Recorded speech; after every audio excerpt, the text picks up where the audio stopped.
la FAFRAC, qui est une fédération des associations de la diaspora au niveau de la France. Votre Excellence, Mesdames, Mesdemoiselles et Messieurs, membres de la diaspora africaine, je suis honoré que Madame Cathy Wade, présidente directrice générale de l'Institut de la culture afro-européenne à Paris, m'ait demandé à parler au nom des ONG issues de la diaspora africaine. Son organisation a attiré notre attention sur la prochaine élection du directeur général de l'UNESCO, une éminente personnalité africaine est en lice par la personne de son Excellence, M. Rachad Farah, ambassadeur de la République de Djibouti.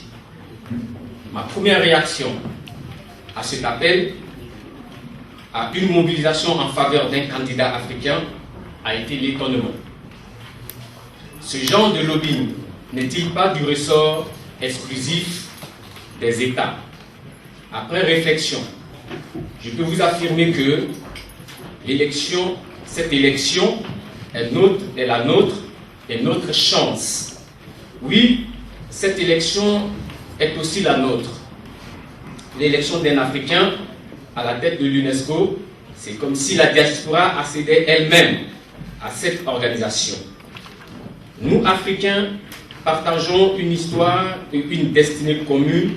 Nous, Africains, personnes d'ascendance africaine, sommes surtout liés par une seule et même communauté culturelle que nous appelons africanité.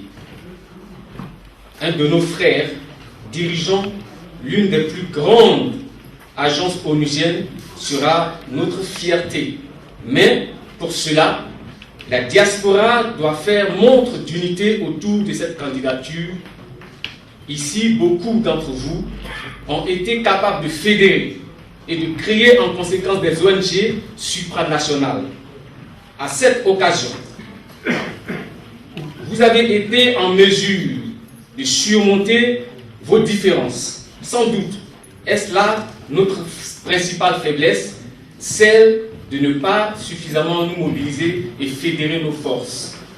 Cette élection est une opportunité de le faire, ne la ratons pas.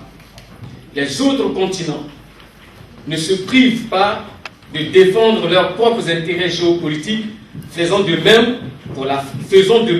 pour l'Afrique dans le respect des spécificités de nos pays. Oui, cette élection est aussi une chance pour nous. Notre objectif est de renforcer notre présence, notre influence au sein de cette agence onusienne. Si l'UNESCO a fait beaucoup pour notre renaissance, il demeure encore beaucoup à faire. Avez-vous observé la dernière composition de l'Assemblée générale des ONG partenaires de l'UNESCO? L'ICAED est l'une des rares ONG issues de la diaspora à nous représenter. Un Africain à la tête, il n'en sera plus que sensible à nos revendications. Tout d'abord, nous accorderons une place prépondérante au développement des ressources humaines.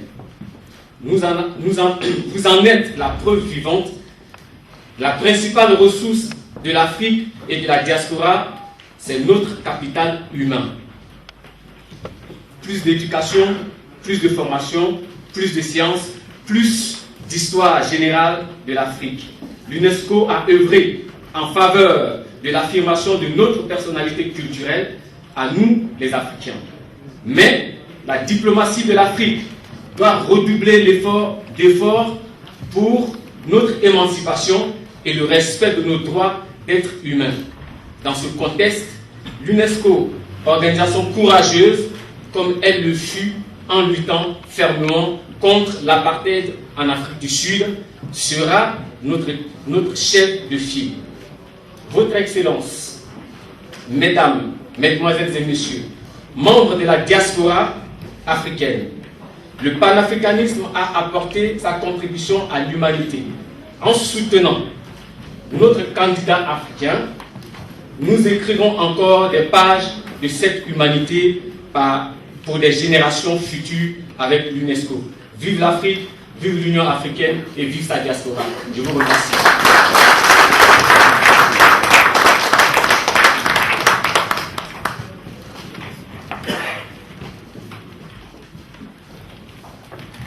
Je me définis avant tout comme une Africaine.